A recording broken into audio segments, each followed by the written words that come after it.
All right, everyone, it's time to talk about Ruth Bader Ginsburg. She's like 86 years old, so she's old even by, Supreme Court standards. She's survived cancer for the third time. She had a lump on her pancreas that was malignant. She got 3 weeks of radiation therapy, and she's recovering.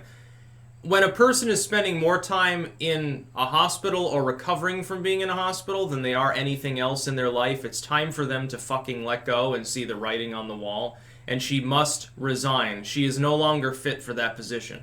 I will tell you this, though.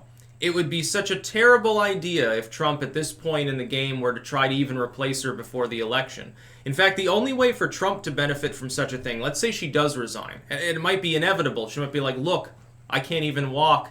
The public's not going to buy it. If she does that, the only way for Trump to win, the only way for him not to lose, is to tell his fans, you must re-elect me. We must respect the rule of law, and fundamentally there is a principle in place, a long-seated tradition, and this is one that Trump himself agreed with regards to Garland and others, and eventually Brett Kavanaugh, who he put in that position. There's a precedent for waiting during an active election until after the election so that the results can reflect the will of the people in the democratic sense. He can grandstand and look very astute and do so. He can diffuse tension on the left, which will drive their turnout down, while placating his fans and actually giving them another reason to vote for him. It's really hard for the never-Trumpers to come and do anything because the Romneyites would stymie him. Let's say Ginsburg croaks tomorrow. If Trump were to say, well, I'm nominating Mr. What's-His-Name to the position, Romney and all of these others in the Senate would revolt and say, no, you must wait until after the election because they don't want Trump there. They want a milquetoast neocon Republican administration. They don't want his populism. They're losing money because of his Chinese trade war. They want any excuse to get rid of him possible. Trump's biggest enemy is from within the ranks of the Republicans in the Senate at this moment, not from the Democratic Party. The Democrats are weak. They can't do anything. They need help from the neocons in order to do anything. By the way, Koch just croaked, so I'll have to report on that too, one of the head neocons himself, which is to say, neocon is just another way of saying a liberal, a hippie who decided to become business friendly. That's what it really is. Who pretends to be a Jesus person. That's what Bush did as well. Anyway, Ginsburg should resign. The writing's on the wall. This was pancreatic cancer. The survival rate after 1 year is 25%. And she already had lung cancer, I think, last year. Wasn't it she literally had several tumors in her lungs last year? Like, oh, she's cancer-free now. Okay, now she's got it again. Now you're saying she's cancer-free again. How many times does she have to get cancer and spend months out of the job, unable to do her job and actually go to the court physically? She did a lot for months there. She was working from home. And of course, what guarantee do we have? She was the one even signing off on the paperwork.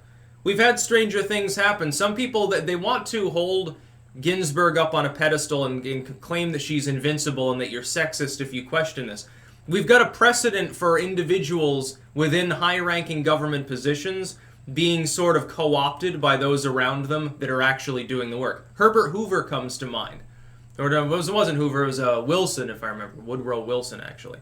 Had a stroke, probably incapacitated for the end of his career. And his wife, arguably, was the one signing off on things. We have laws that may exist that technically aren't even legal. That being said, we should try to prevent that from happening in this scenario.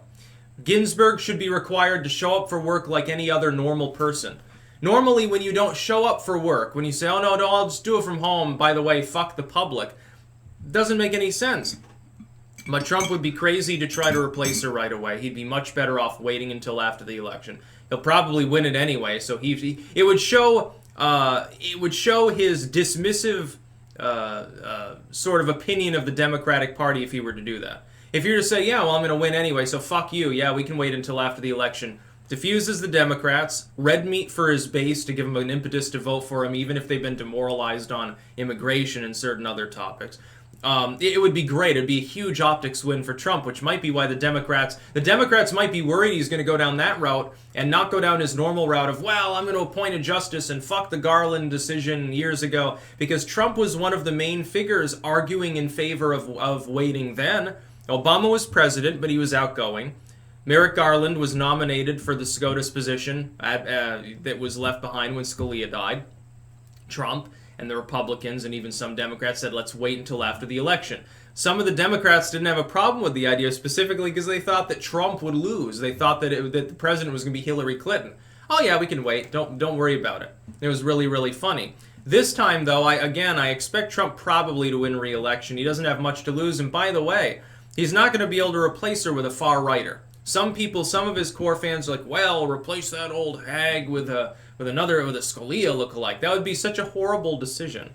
It'd be such a terrible decision. By the way, Trump is not anti-choice. So we see this with Brett Kavanaugh. He was cast off that way by the Dems. One of his first decisions was joining the 6-3 majority to not take up a case against abortion rights. That was one of his first major decisions. He's not against Roe v. Wade. He made this clear 5 fucking times. It's pretty much a litmus test to get the flighty neocons in the Senate to vote for the nominee anyway. They're not going to come out and say, oh yeah, by the way, I fucking hate the Roe v. Wade decision. I think women should be in the kitchen. That's not going to happen. This is not the 1960s anymore, dude. Wow. So Ginsburg should retire. Again, you have cancer for a 3rd time, 2nd time within a couple of years. You've got other health problems. You are geriatric in the literal sense. You can barely walk unassisted. Sometimes she has trouble holding her head up. If you just listen to her speak, she has problems. Nobody even gets to hear her speak anymore because she increasingly doesn't go to work or out in public. She's in rehabilitation in her home.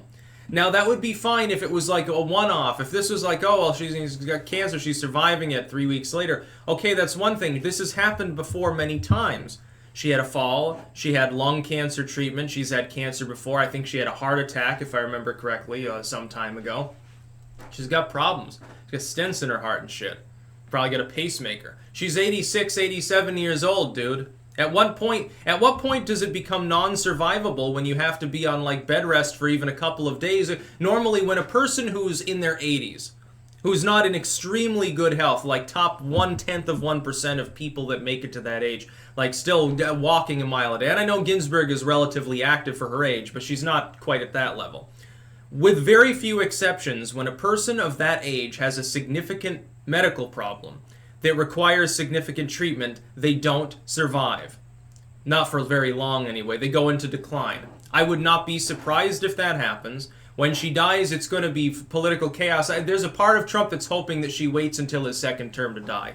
There's a part of him that's saying, I don't want this on my plate right now. You know, come on, Ruth, stick it in there. Maybe Trump has asked her to stay in. Just fucking wait. Don't you dare fucking retire until my 2nd term if I get one. Fucking stay in there. You know, you don't even have to work. Have someone else sign off on your decisions. Just sit in bed and play video games all day. That's about all. Peace out.